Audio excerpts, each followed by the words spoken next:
Generative AI takes the center stage, but is your enterprise still watching from the sidelines? Come on in, let's fix that. This is Not Another Bot, the Generative AI Show, where we unpack and help you understand the rapidly evolving space of conversational experiences and the technology behind it all. Here is your host, TJ. Hello and welcome to Not Another Bot, the Generative AI Show. I'm your host, TJ. Joining me today is David, a globally recognized thought leader, innovator, and influencer in cloud computing, AI, and cybersecurity. David's impressive career spans over 35 years, having been a CTO 5 times for both public and private companies and a CEO twice. Not only is David the current Chief Cloud Strategy Officer at Deloitte Consulting, but he's also a proficient author with over 13 books on computing and more than 7,000 published articles. His newest book is called An Insider's Guide to Cloud Computing. So if whoever is listening to us, definitely give it a read. With over 700 conference appearances, host of the successful On Cloud podcast, and creator of over 50 online LinkedIn courses, David has dedicated his career to teaching businesses how to use resources more productively and innovatively constantly. David's passion for educating and empowering the next generation of cloud professionals is second to none, as he currently serves as a adjunct instructor for Louisiana State University and a mentor for Deloitte's Cloud Talent Development Program. Welcome, David. Absolutely excited to have you here. Yeah, it's great to be here. I hope I can live up to the expectations of that long bio you just read. So we'll see. You will for sure, David. We all are looking forward to this podcast anyways. All right, David, the way we start, we just want to know more about you first, right? So can we start by first learning about how your passion for computing, specifically cloud computing, came about, and how did this passion shape your career journey?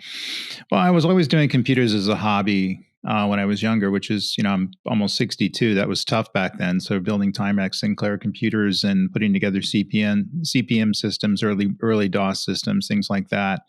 And probably focused a bit on it in college. But when I got out of college, that's when I kind of started the journey into what computing was. So first job out of college was actually as an AI programmer. I was a Lisp and M1 programmer back in the back and actually taught it at the community college as well. So first exposure to AI, kind of right out of the gate, but then got into all the other trends that were going on: client server, service-oriented architecture, enterprise application integration, which is an area that I helped develop back in the 90s, and then kind of turned on the fact that I really saw the fact that through economies of scale, we could leverage these very advanced systems through a shareable infrastructure, which was something that was not very popular at the time. I think most people, thought I was a dumb idea, but actually started writing early papers, Project Archangel back when I was at Saga Software, which is about building an infrastructure as a service computing. I got absolutely no interest in it. I think I published it in IEEE or some other things, and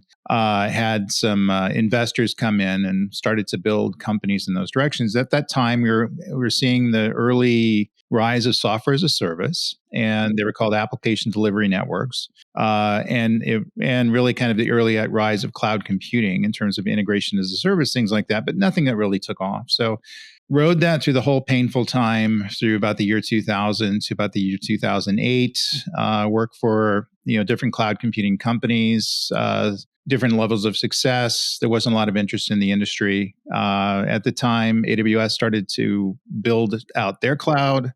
So Salesforce.com became more of a household word, and so it started to become popular.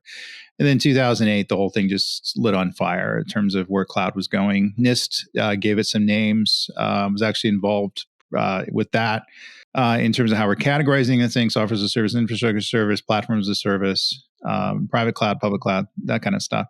And just really, hung on and trying to figure out how to lead thought in the space, including how architectures are going to work, how to leverage this stuff successfully, how to use it in different business scenarios, and trying to get ahead of the market and figuring out not only where the market is going, but actually leading thought.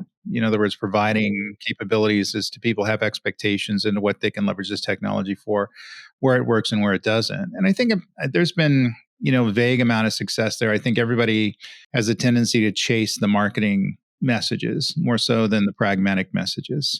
So we're kind of reeling from that. And it's working with a lot of clients and customers in terms of what they can expect for this technology to do, where the value can be found, and what the realistic take on this stuff is. Now with the whole generative AI stuff, it's AI again, AI all over again, but this time with huge amounts of potential in the marketplace. We have these systems are amazing for what they're able to do, and people. The great thing about this, people can see it and touch it. We think about AI when I worked on it back in back in the middle '80s. So you want an AI system, that's fine, $30 million, and you can start playing with it. And it wasn't very impressive. Where today, it's just a matter of linking into a cloud-based system and starting to use it. But now we're at the beginnings of kind of a second, or I wouldn't say a second, but a third, fourth revolution in terms of how we're going to leverage information differently and really taking things to the next level. So computing becomes the enabling platform to make that happen, because it makes it cheap enough, it makes it available enough for people to leverage it. And that's the real game changer in the world of AI. We'd still be dealing with the $20 million systems to get something up and running, and that won't scale. So every small business can punch above its weight. Everybody can leverage this technology for different aspects of it. Any startup can leverage this technology. It's completely affordable, if not free in many instances. And it's going to be a revolution in terms of our ability to weaponize this stuff, to kind of take industry to the next level and change the expectations of what a client experience is, and how we experience technology, how we experience products and services. And so, here we are. It's very much like cloud computing was in 2008, on the cusp of building something that's on top of the infrastructure of cloud computing that's looking to take the whole thing to the next level. So it's focusing on all layers of the stack, on the primitive cloud services, storage, compute, databases, things like that, all the way up to the very sophisticated generative AI services that we're building today. How are we going to operate this complexity? How are we going to make it work? How are enterprises going to leverage it? And it becomes, from maybe 10 miles an hour to 100 miles an hour, the number of questions that we have in terms of how to use this technology properly. So right now, I'm focused on the next 10 years, trying to get in the middle of this and trying to figure out where the patterns are, what people should be leveraging, and where to be leading thought in that space. And more importantly, how people can make money at this stuff and build a business around it. And I think that kind of, it's core to everything. And also, by the way, how can it improve our lives? People look at the ethical issues with cloud, with AI technology. At the end of the day, it has to make our lives better. Else it's not worth us messing with. Totally. Wow, that's a wonderful introduction to it. I mean, one of the things, and thanks for calling out the whole cloud computing revolution. I started around 2009 and 10, working on Citrix, Zen apps and Zen servers and beyond. We started seeing virtualization in the cloud becoming a reality, and then at the initial days of Azure, day in, day out. So I could totally relate to the complexities, the way people saw different, offerings, infrastructure as a service, PaaS and SaaS, and those terms were how they evolved over a period of time. So it is kind of going back the memory lane. But thank you so much for also calling out how AI's, adoption has increased. Now, on those same lines, now that generative AI has become, so I would say, there's a hype, there is also a buzzword, but I also know, given companies like us who are really deploying solutions for the customers, right, in production using our platform, completely powered by generative AI. So we know that there is a humongous need and also the impact of it. But would love to know your point of view, that how transformative generative AI will be for the enterprises, due to its ability to reform cloud computing solutions. And also, what industry specifically, David, you think will be benefiting from this, or all industries, or maybe there are a few, if you could call out, and why would be great. No, I think it will be industry specific value, because if you look at the value of generative AI or AI in general, it really goes to what the industry is doing and your ability to weaponize it in a positive way. So manufacturing companies can get into it in a very lower value way. So in other words, optimizing supply chains and the ability to automate factory floors, things like that, and make some good bets and become more productive and efficient at what they're doing. So they're going to get some incremental value. Where financial institutions, the use cases that they have, the ability to pick stocks, the ability to manage financial transactions, digital currency, all that kind of stuff, huge amount of value can be gained, where it's just a matter of them building an LLM that's going to be better than their competitors' LLMs, large language models. Sorry about the acronyms, which will kind of take the whole business, take the business to the next level, be and have a huge value, multiples of 1,000, 10,000 times the amount of money that's being spent. So, to the point you made earlier, and I'll combine the answers. I think the people to find the incremental value in this stuff really depends on the applications that they're going to be able to put forth and solve it with the technology, and that depends wholly on the industry. Like I said, some people are going to have lower value gains. Manufacturing is an instance of that. Maybe retail. Some people are going to gain higher value. Certainly, finance, any of the financial organizations, insurance, banks, things like that are going to have huge advantages they can gain from this technology. And other industries like healthcare will be able to gain from this technology, enable them to make better diagnostics and also be able to make better treatments in more effective ways, which will allow us to live longer and better lives. And so we're going to benefit from that as well. But as far as financial benefits and business benefits, the financial groups are the ones who are really going to knock the ball out of the park. And they're investing heavily in generative AI technology now, tooling up for it.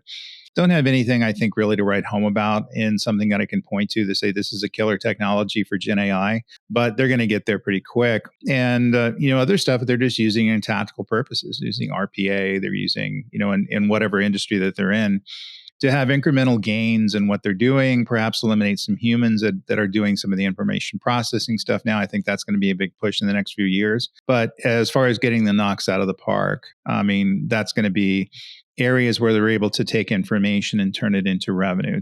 And finance is the big issue there. So it's going to be interesting to see how people are going to gain out of this technology because all of them are going to benefit. So rising tide raises all ships. However, some ships are going to move very quickly based on the applications that they have and the ability to weaponize this technology. But there will be some companies that'll not realize any benefits at all. I mean, some of my old clients, they're tire manufacturers in the middle of Ohio, and they'll have some use for it, but it's not going to really change or revolutionize the way in which they do the business. Maybe get to a better supply chain, things like that. But a lot of that's going to be provided by outside suppliers that are able to leverage generative AI for their value and capability. So everybody's going to benefit, but not equally. And I think that you got to kind of look at that as you make the investment. So financial industry it's wise for them to experiment and fail fast now to try to figure out where this technology is going. The other industries probably not so much. I hope healthcare invests in it because I think they have a lot of automating to do and the ability to get lots of things right and make that experience much better for people who are users of the healthcare system, which we're all going to be at some point. Yeah, absolutely. And I think one of the things that we do also understand, I think you touched upon it while landing the narrative, is the understanding of the use cases and also what specific apps they should be building, which they will benefit from, generative AI precisely. Now, keeping that in mind, what are some of the hurdles that probably will be or currently preventing the mass integration of generative AI in the cloud computing and cloud security space, and how can these enterprises overcome that thought process or the challenges precisely? Yeah, the biggest hurdle is skills and training. They're just not out there. So people who can do generative AI architecture in the cloud or otherwise, they don't know the first thing and how that's done. I noticed that my generative AI cloud course out on LinkedIn Learning is just getting all kinds of hits because people see not only the skills as needed and getting people trained in that technology, but the ability to remarket yourself as someone who's able to do that capability. And fortunately, I think it's a little bit beyond just taking a course and even as learning generative AI running on AWS and Azure, things like that. You have to have some pretty deep skills in how you leverage this stuff effectively, and the ability to build models, the ability to deploy models, the ability to understand supervised versus unsupervised training, the ability to identify training data, and also the ability to deal with the legalities of it all. If you're leveraging generative AI, which is built on other people's IP, just them restating the IP in an LLM doesn't necessarily get you away from IP infringements and understanding the laws and legal challenges that are out there. None of those people, there's not that many people that exist right now. Even the AI specialists haven't really tooled up and retooled up for the generative AI stuff. They don't understand the differences. Cloud architects are just focusing on cloud architecture, not necessarily how generative AI is going to be built around those systems and the ability to get into different data architectures and things like that. So it's a deep set of skills. Not only people understand the insides and outsides of generative AI, but people understand how data consumption works in generative AI. People understand how the network bandwidth is going to change. People understand how the database technology is going to change. People understand how to leverage these cloud platforms in an optimized way. We're able to, not spending $1 million a month on this technology. That can't happen either. And so that's what's hindering things right now. It's not going to the technology. The technology has been outstanding. We're able to do some things with the technology I, had no hopes of doing 10 years ago. Now it's there and it's for us to pick. But the ability to use the technology effectively. In fact, my largest concern right now is people are hiring people who who lack the talent I think needed to build and architect these solutions, and they're going to be misstepping their way into generative AI, using it and misapplying the technology, and then not get the value out of it. I think we're going to see this big hangover in 2 or 3 years, where people will be writing about how generative AI failed them, and it was really more self-inflicted wounds. So we saw this in the cloud as well. People talked about how cloud is more expensive than they thought, and I look at each of those scenarios. They weren't using it effectively. They weren't doing the refactoring of the applications that are needed to kind of take things to the next level. And the same thing's going to happen with generative AI, and that's the fact that we're lacking the talent. So one thing the boards of directors are, calling the CIOs in and telling that you need to move to this technology, generative AI. It's game changing. We read about it in an airline magazine, and we're all in on this technology. Go make it happen. If they can't find the people internally and externally to make that occur, they're going to settle for second tier and third tier talent, which many of them are, and move fast with the wrong people, make huge mistakes, lose a lot of money, perhaps even some instances probably derail the business so they can't recover. So a lot of businesses are going to go away because their competitors were able to leverage this technology and weaponize it and become a disruptor in the marketplace where they weren't. And the core reason that they weren't is that they couldn't find the talent. There's nothing, we can't invest the money. We just didn't have the creative and innovative capabilities to find the talent that we needed to bring it inside, either train them and hire them and things like that. And that's the big fight that's going on right now. I hate to say it boils down to HR and hiring, but it does. And it's funny, it's like we're hiring to get people on board to ultimately do things with less humans. So we need the humans to move to a more pragmatic state, which is still a few years off. That doesn't mean we're not going to find other jobs for them. They're going to be better than what right now. But it's just lacking in the sense of urgency there. And the big thing is, like I said, I think people are hiring second tier, third tier talent. They're making core decisions. I'm talking to a lot of people, a lot out in the industry who are making huge decisions for big organizations that really have no, good idea as to where this stuff is going and are able to take a pragmatic view on how to leverage this technology, and are going to deliver way under optimized solutions. And they're going to tell me, well, it works. And I say, okay, well, it works, but there's no value being brought back to the business. You're spending 10 times as much on executing this technology. You made some mistakes that really need to be undone. That's the core concern. But on the positive side, you will see some very innovative businesses that do get it, that do figure out how to hire the right people, train the right people, gain the right insights in technology, know how to experiment with it, know how to fail fast. They're going to end up leading their industry. And I don't care what industry it is, banking, we talked about that, huge value there. But, whether it's a manufacturing organization, able to provide better customer experiences, we're going to have automobile manufacturers are going to be able to allow you to configure a custom made car completely designed by yourself. And they basically will print it like a 3D printer in a factory. Well, those capabilities are there right now in our ability to do it, but we don't have the ability to manage these very complex processes that it takes to make that happen. Generative AI will provide the ability to do that. Well, maybe not a car in many instances, but your ability to create custom homes, your ability to create custom furniture, your ability to do things that are really kind of out of the realm. We have to pick things out of a catalog that's static that we may like or not like. We can't design something completely from scratch. Lots of organizations are going to provide that capability. So you as a customer, you're able to design exactly what you want. You're able to get it in record time. You're able to see the process in which it's built and manufactured. And by the way, they're going to deliver it to you at half the price because they've automated a lot of the expense out of it, whether it's the supply chain or humans it takes to do it and build it someplace else. That technology is coming. So who's going to benefit from that? How are they going to leverage that?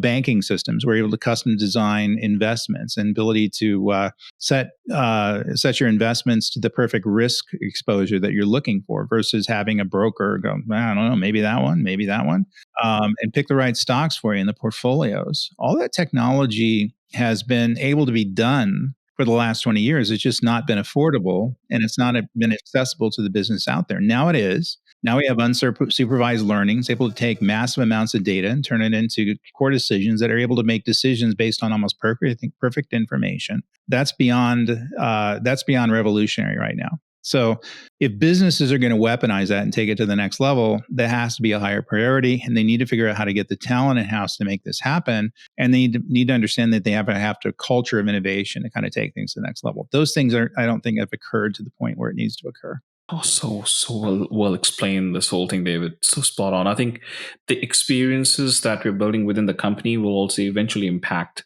the experiences that goes externally to our customers, because if people don't know what they need to do and how to build these systems, I think how will you even make anybody else successful? So rightly said. Now, keeping that in mind and just taking some pointers from there, how does generative AI scale in cloud environments, and what kind of performance considerations are important for enterprises adopting this technology? Like as they take this journey and educating people within the company or behind the talent, but what are the considerations they should look into the cloud environments precisely from performance and scale? Yeah, I mean, you got to remember these are very data intensive and process intensive systems, and they typically leverage unique processors that may not be a part of the cloud environment, GPUs and TPUs. And so this is about picking providers that are able to provide that different processing power, have unique processors to it, and also the ability to even buy cloud services away from the brand names. So we're seeing AI companies starting to emerge right now where they're just providing, GPU services, as a service, and huge data, data that's optimized for training data. So what's going to take it to scale is your ability to pick the right platforms that are able not only to provide you with the processing power that you need for the particular use of generative AI, but the ability to supply massive amounts of data and do so at a price point that's going to be reasonable versus you going into the big name cloud providers and paying retail for that. And that may price it out of the business, because the data, I don't think people understand the scale of this. It's many petabytes of information that are going to be needed to train these systems up. And it's unstructured data, which has a tendency to be very inefficient in how it's stored. And we're not going to change the state of the data because we can't afford to do that. And so massive amounts of storage, how are you going to do it? What kind of cloud providers are going to be leveraging to make that happen is the core question that needs to occur. In many instances, it may be on premise. That may be a better option for some people, because prices, I don't know if you look at the price of storage and the price of compute, it's just crashed in the last 5 years. It's dirt cheap. Cloud prices have pretty much stayed the same. But then again, you'll have some of these AI micro clouds that start to emerge, and those are attractive because they're, again, clouds. We're already leveraging a multi-cloud environment, typically leveraging multiple cloud brands. We just put them into the mix. We leverage it into an abstraction layer to make it happen. We leverage the data where it exists. They know and have pre-built processes for migrating training data or leveraging training data where it exists, and build these LLMs directly in the systems. Those are the performance questions that need to occur right now. So it's not around making things perform. With enough money and time, I can make everything perform as well as you want it to perform. We can pay for access to CPUs and GPUs and TPUs and storage systems. But your ability to do so in an optimized way, where we're not necessarily breaking the bank and lowering the value that we're getting from this technology, is the question that everybody needs to answer. So understand that these things are going to be hugely data-intensive systems.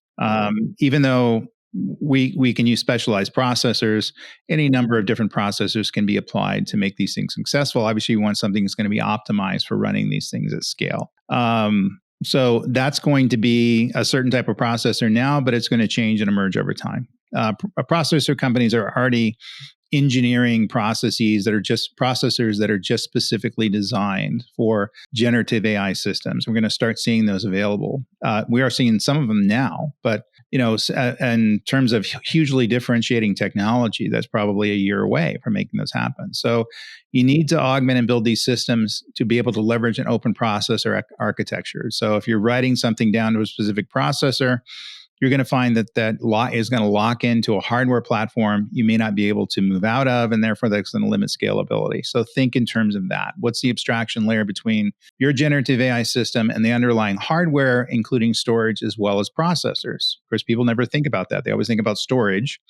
writing down to some object, object storage API, but the ability, some systems are using native processor features that may be proprietary to particular brands of processing. That may go away. Cloud providers are going to start doing this as well. They're going to provide their own customized processors that they're building to provide extra scalability in the space. Again, you have to look at what is the price versus performance ratio to making it happen. Again, we can make anything work. It's just a matter of how well they're going to perform and how much you're going to pay for them. And so that's where the engineering challenge comes in. People, back in the olden days, it was always just making something work, the ability to have performance that was tolerable. Now in the generative AI days, anything will work. There's a cost versus performance trade-off has to be occurred. And the engineers really become business people more so than anything else. They look at the value that these things are able to bring. So I can sit down and design a perfectly, probably the most advanced generative AI system, in the world, and do so on a particular cloud provider, but it may cost 10 times as much as it should cost, even though it performs up to expectations and that kind of stuff. The big fear now is that a lot of people are getting off and they're building these things without an understanding of where they're moving to and how they're going to make them scale in the future. And the biggest question is how much they're going to cost. And I think a lot, like I said, we're going to have this big hangover in 2 years. And that's going to be related to not that they didn't work. It's always generative AI was very impressive, just like cloud was very impressive. But in 2022, people realized they spent about 2.5 times as much as they thought they would spend in cloud. I think that number is going to be 5 times, 6 times as much as generative AI because of mistakes they're making now in terms of design decisions and platform decisions that are easily not made. And so that's why my urge, I wrote the book on Insider's Guide to Cloud Computing. That was just basically an insider's direction, how you can get through this technology to get to solutions that are more optimized, that don't just work. That's what always tells me they work, but something that's going to bring the most value back to the business. And that's how this game is going to be won. We're going to spend billions of dollars in, even within companies, they're going to spend hundreds of $millions on hardware platforms to build this technology. And that'd be a viable risk. But in many instances, they don't need to spend that much money and you get to the same functionality with a much more economically viable platform. So it is performance. I think we're going to have a lot of people understand how to engineer for performance, but engineer for price performance is really where the game needs to be played. Well, yeah, I think that's something, as we built our own large language model and certainly did a lot of grounding. I think to your point, especially given we made it like more dynamic based in terms of the workflow generation, given we're a bot platform company. But I think the biggest thing is that while doing that using the power of the backend with the hardware and the cloud computing, it's actually pretty expensive to host. For a customer, it's like great experiences. They're able to quickly, build an entire automation journey. But on the back end, it's a lot of heavy lifting. So very rightly said. Now that we talked about performance and scale and a lot more about generative AI precisely, let's look into one or two questions on privacy and ethical AI. So data privacy and security are certainly paramount in cloud computing. It's taken its time, but eventually it's very secure now. And how can businesses ensure the privacy and security of the data used in generative AI models remains intact in the cloud? Yeah, the big thing is understand the potential changes of state of the data. In many instances, I can take anonymized data and run it through a generative AI system, and suddenly it's PII, personally identifiable information, is able to take patterns and intelligently discern within the patterns, or it's able to come up with the true answers, out of those patterns. So massive amounts of clinical data that may not have a name in it, or a social security number, or a patient ID. Anything that's identifiable can become identifiable after it's run through these systems. So that's got to be a core lookout for people. I think we're going to have a lot of breaches that occur where some of this output data that's not protected as well as PII information, and perhaps not even know that it's needed to be regulated at this point, is going to be leaked, and we're going to get information out of it. The other thing is probably more likely is that we'll access anonymized information, which isn't necessarily protected as well as it should be because it's a massive amount of stuff. So it has a lower security platform on it than profile on it than other data pieces within the enterprise. And people are ready to take it and get PII information directly out of it. And I think that's that's a rather scary thought. So my advice to people right now is don't necessarily try to over bureaucratize this. but get your ducks in the row in terms of what needs to be protected, what data categories exist, and how the data is going to change state as it moves through these systems, and what are the likely outcomes of moving through these systems. And privacy can be a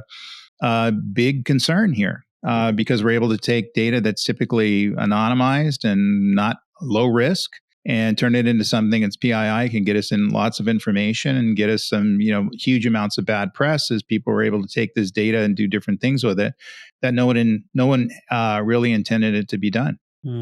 Interesting. And anything businesses should be aware of in terms of managing generative AI and specifically in the cloud during the cloud deployments and ensuring the security is pretty tight. Yeah, I mean, it should be just extending the best practices we're currently doing now to generative AI. And that's the big one. And also re-identifying the data, as I just mentioned, as being potential risks that may not be understood as a risk. The data is going to change state as it runs through this thing. It may come out as a risk. And so you need to start thinking through that. So identity access management systems are your best protection. Your ability to identify the data, down to the tuple level, down to the record level, down to the object and table level, so we know what it is and what it's able to do, but the ability to understand the potential changing states, that can be a security risk. And so in many instances, we will secure data down to the database or maybe even down to the bucket, but not down to the object, down to the details that it needs to be in. And that's what has to be done, because different pieces of data are going to have different security risks when you generative AI is around, just because they're able to, like I said, change the state. Businesses typically don't think that way. So in many businesses out there, they're largely secured. They're underinvested in the security that needs to go into the cloud-based systems. The systems are there. They're better in the cloud than on premise because that's where my money is being spent right now, but they're not leveraging them. And I think that was really kind of a bad outcome of the whole lift and shift movement we had over the last 10 years. People just moved to the cloud as quick as they could, lifted their code up, lifted their data up, stuck it in the cloud, probably put a security system around it, may have put some encryption around it, but not really detailed it down to the application level and the data level. They're going to have to do that before they run that stuff through generative AI. So in other words, they're going to have to retrofit the security solutions to become a true security solution where the data is secured before they're able to leverage this technology effectively. And I think that's something that businesses should be doing right now. People talk to me all the time about preparing for the advent of generative AI. I always say, get your security ducks in a row. In other words, your data is typically not secure. It's not understood. It's not governed as well as it should. You don't know where it is. You don't know who the owner is. You don't know how much redundant data exists. Number one, that's going to be a bad outcome for generative AI because garbage in, garbage out. It's going to learn from bad data and therefore come up with bad outcomes. Number two, your data is going to get breached because they're able to take data that typically would be anonymized and lower risk and turn it into something that someone can weaponize against you. Even ransomware attacks, things like that, where we have your information, we turn it all into PII, and we're going to give it away if you don't pay us a lot of money. So we're going to get these odd ransomware attacks where they actually hold data outside of the company, not the company's systems in general, where they've been encrypted and you need to pay them money to de-encrypt it. And you're going to see, we've taken all this innocuous data off of your systems, maybe in some things you put out on the web, and turn it into something that's hugely embarrassing. And we're going to expose it unless you pay us money. So we're going to see all kinds of fun stuff that comes out of that. Many of them, they're driven by hackers that are able to weaponize generative AI systems into themselves. So you may not be dealing with a human being. You may be dealing with an automated system that's able to get to the outcome of payment of a ransom, but you're not dealing with a human being. You're dealing with something that's running, someone put on a server that's anonymized 1,000 miles away. They get the outcome of the digital currency that comes their way, but they may not be running the process. That's a fun, scary world we're going to live in, but we're living there now. I mean, phishing is like that now. I mean, phishing has gotten very sophisticated because people are weaponizing generative AI against the phishing attacks. And we're seeing those security systems have to retool and rearrange to defend against those. And so they're always going to be a few steps ahead of us in terms of their ability to take generative AI, which is almost free, and weaponize it against us and have different attack vectors. Oh, that was wonderful. Okay, probably a closing question. If you're on time on this one. So for our listeners, especially those in the C-suite positions, embarking on or accelerating their journey in generative AI integration, what piece of advice would you offer to ensure that their strategies are not just about technological advancements as to what we're discussing, but also about nurturing human connections and balancing digital transformation, all keeping the cloud adoption in mind? Well, digital transformation should have the customer at the center of everything. If you look at those smarter ways to do it, this is about adapting to the way humans want to consume information. And sometimes we lose sight of that. And the companies that do lose sight of it are going to lose sight of their markets. They're not going to make as much money. So ultimately, when you do any digital transformation, we're dealing with cloud or not cloud. And cloud's 99% of it. Now we're building these systems and taking things to the next level. We have to look at the different human experiences that we're creating and different ways in which we're interacting with our customers and employees and other people as human beings to make sure these systems are making things better. We can't automate human beings out of the equation. We can make their lives easier. We can make the employees' lives easier, automating some of the mundane processes. We can make a doctor's life easier by automating some of the checks in terms of the diagnosis that he or she are doing to make sure they don't misdiagnose something and apply, give us a prescription to something we're allergic to or thinking like that. So if it's able to better the humans that are involved in the loop, whether customers, employees, anybody using the systems, those are the decisions that need to be made right now. In many instances, I don't think they're being made. We're not considering the customers at the center of the universe. We're considering profit. We're considering revenue. How are we optimizing things? And people will focus on that end of it. And I understand why, because we're geared to do quarter-on-quarter growth in the U.S. economy. But in focusing on that rather than how we're affecting the human beings, we're going to miss the larger picture. We're not going to gain the market share that we're looking to make and move into. And really, as people are going to make decisions and vote with their feet. And if you're not easy to deal with, whether you're a human being as an employee, I'm going to find a job someplace else, or I'm a customer, and you're not as easy to deal with as a person down the street that's able to look at me as the center of their universe in terms of how they do their digital transformation. We're walking. And you cease to become a company. And there's some companies in danger of falling into that right now. They've gotten too much focused on business process reengineering and not necessarily understand how the human beings fit into it, and then are concerned, then wonder why that there's humans leaving, employees are leaving, customers are leaving, things like that, because they feel neglected and other people are doing it better. This is perfect, David. Thank you so much for your time. This has been an amazing discussion. There are some pointers you just called out. I think I've never heard of those before. It's so spot on, right? So thanks so much for the insights into Hopefully they're right. This topic. Yeah, it's generative AI. Oh, it was like great to just hear those thoughts. It's generative AI in the cloud. I think this has been a topic we have been thinking about discussing, and nothing like hearing it from you, David. So thanks for your time again, and hope to speak to you in future for similar things or even beyond. But I think there's so much to learn from all that you've been doing and the LinkedIn courses, and I think we'll urge people to definitely go and listen in as well. But definitely listen to this podcast, because I think in this 30-40 minutes we covered quite a bit of ground. And thanks for the insights, David. Appreciate it. Happy to be here. How impactful was that episode?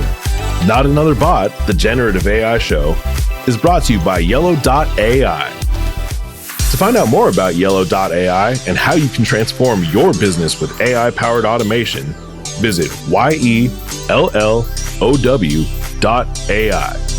And then make sure to search for the Generative AI Show in Apple Podcasts, Spotify, and Google Podcasts, or anywhere else podcasts are found.